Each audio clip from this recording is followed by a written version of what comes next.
बलिया में सूदखोरों के आतंक से असलाह व्यापारी नंदलाल गुप्ता ने बीते दिनों फेसबुक पर आकर आत्महत्या कर ली थी।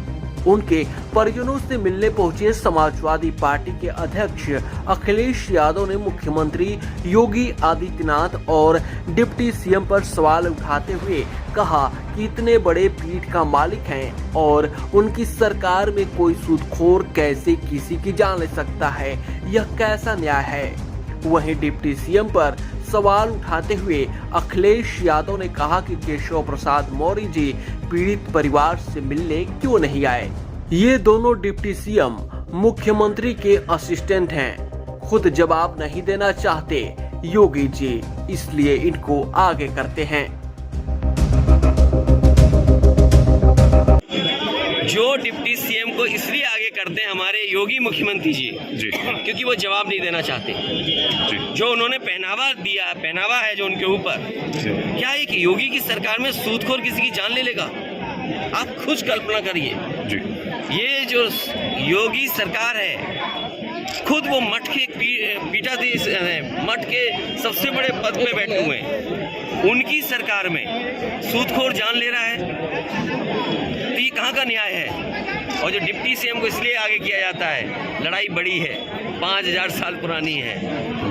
कुल्हाड़ी में तभी पेड़ कटेगा ना जब उसमें लकड़ी पेड़ की लगी होगी। तो ये सब वो लोग हैं जिन्होंने किसी को न्याय नहीं दिलाना है। डिप्टी सीएम यहाँ क्यों नहीं आए? मुझे याद है बलवंत सिंह कस्टोडियल डेथ हुई उसकी, सरकार ने उसकी पत्नी को सरकारी नौकरी नहीं दी, 1 करोड़ की मदद नहीं की। कन्नौज में एक साके समाज का था, एक डिप्टी सीएम उनके घर गए थे, उसकी पत्नी को सरकारी नौकरी क्यों नहीं दे रहे? हम तो कहते हैं नंदलाल गुप्ता की पत्नी को सरकारी नौकरी सरकार दे, साके परिवार छिबरामऊ कन्नौज में उसकी जान की उस पत्नी को सरकारी नौकरी दे। बलवंत सिंह वो तो मुख्यमंत्री जी के स्वजाती हैं, उनकी पत्नी को सरकारी नौकरी दे, क्यों नहीं दे रही सरकार? इसलिए जानबूझ करके खुद जवाब नहीं देना चाहते मुख्यमंत्री जी, इसलिए 2 असिस्टेंट उन्होंने मंत्री रखे हुए हैं।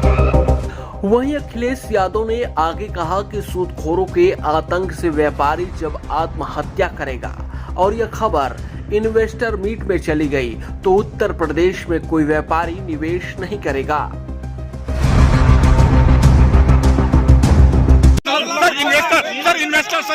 इन्वेस्टर समिट पे सर प्लीज सर की हत्या होगी, आप उम्मीद करते हो कि व्यापारी यहाँ इन्वेस्ट करेंगे पैसा?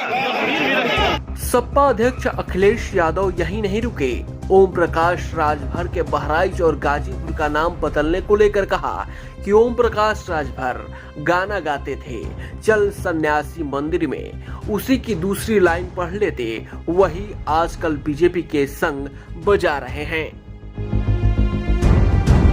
जी, ओम प्रकाश राजभर ने जो है गाजीपुर और बहराइच का नाम बदलने की मांग की है, क्या कहना मानोगे? उनका याद है कौन सा गाना गाते थे? जी, कौन सा? चल सन्यासी मंदिर में, और अगर दूसरी लाइन उसकी पढ़ लेते, वही तो कर रहे हैं आजकल, बजा कर रहे हैं। चल सन्यासी मंदिर में, उसकी दूसरी लाइन क्या है गाने की? क्या बजता है? तो वो बजा रहे हैं बीजेपी के संग। बढ़ाने के लिए लिया होगा पैसा, ये जिम्मेदारी सरकार की है। जब सरकार अपने बैंकों से पैसा नहीं दे पाती है, आसानी से पैसा नहीं दे पाती है, तब ये सूदखोरों के पास जाते हैं जो लोकल स्तर पर दबंग लोग होते हैं जी। और बीजेपी की सरकार में माफियाओं का, सूदखोरों का बोलबाला है। तो क्या यूपी में सूदखोरों का आतंक है सर? देखिए, अगर ये घटना बलिया में हुई है जी, और जगह भी जब इस बात को लाया गया था सामने जी कि जब किसानों का कर्ज माफ हो रहा है जी, तो सूदखोरों का कर्ज माफ कौन करेगा? ये सवाल उस समय भी उठा था। सरकार को ध्यान देना चाहिए था, सरकार की जिम्मेदारी बनती है, और सरकार इस तरह के कारोबार को बढ़ावा नहीं दे सकती जहां पर इस तरह का अन्याय हो। बुलडोजर की भी कार्रवाई होनी चाहिए। बुलडोजर तो सरकार हर एक चला रही है, जिनका दोष नहीं उन पे भी बुलडोजर चल रहा है। और अगर बुलडोजर नहीं चल रहा है तो इसका मतलब ये है कि वो बीजेपी से उसके लोग मिले होंगे, क्योंकि जो बीजेपी के लोग हैं उन पे बुलडोजर नहीं चलता है। आपको मैं तमाम उदाहरण दे सकता हूँ। सरकार ने अन्याय करके बुलडोजर चलाया है जी, जहाँ पर कानूनी चीज ने उस पर बुलडोजर चलाया जी। और यहाँ पर बुलडोजर क्यों नहीं चल रहा? क्योंकि इसलिए नहीं चल रहा है, बीजेपी के लोग होंगे, बीजेपी की सरकार है तो बीजेपी का ही बुलडोजर है, वो सरकार का न्याय दिलाने का बुलडोजर नहीं है, वो बीजेपी का बुलडोजर है। अगर बीजेपी का बुलडोजर है तो बीजेपी अपने लोगों पर कैसे बुलडोजर चलाएगी? अखिलेश जी, डिप्टी सीएम साहब कह रहे हैं कि आप पूर्वांचल को संदेश देने जा रहे हैं कि गुंडे और माफिया जो पूर्वांचल के हैं वो एक हो मुझे जाए। ये बताओ कौन से डिप्टी सीएम ने बोला? फिर केशव प्रसाद मौर्य ने। देखिए, केशव प्रसाद मौर्य जी के बारे में आप लोग समझदार हो, बलिया के पत्रकार साथियों, आप तो खुद लड़ाई लड़े थे अपनी खुद की, इसमें हो सकता है कुछ लोग हों जेल होके आए थे, जब पानी बलिया में भर गया आजमगढ़ में जेल में थे, मैं खुद आना चाहता था मिलने, लेकिन आप लोग रिहा पहले हो गए तो नहीं मिल पाया मैं। यूपी 60 न्यूज के लिए बलिया से अमित कुमार की रिपोर्ट।